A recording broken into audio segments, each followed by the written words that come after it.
natin sa Lazada. 1.5 by 1.5. Para po ito dito sa table na pinagawa namin. Dalawang table. Ito pong table na to is recycled lang na ang tawag dito namin? Granite. Granite. Oh, so, recycled lang po ito. Isa po yung natira. Pinagawa po namin para maging table siya. Pinilang lang po lang namin siya ng rubber coating para hindi masirahan ng flooring. So, ito po yun. 1.5 by 1.5. Ito po yun dyan pag nalagay nyo.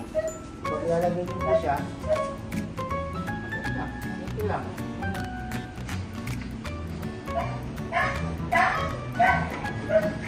So, diba? Ayan po.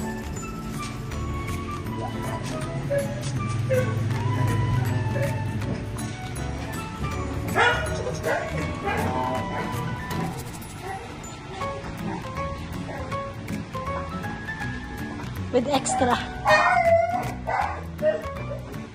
na ito. Gusto din daw nila, Daddy. Gusto din daw nila ng rubber puting.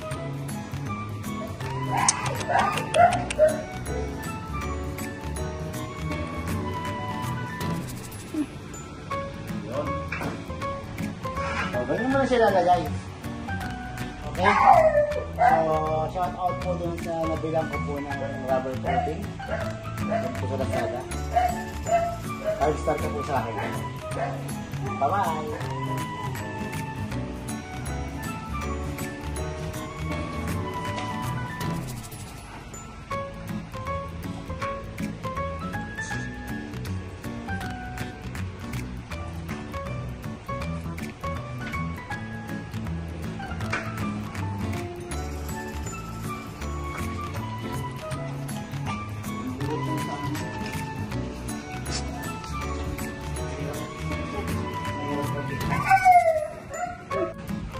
So, ayan na po. Nalagyan na po natin ng rubber puting ng ating mga lamesa.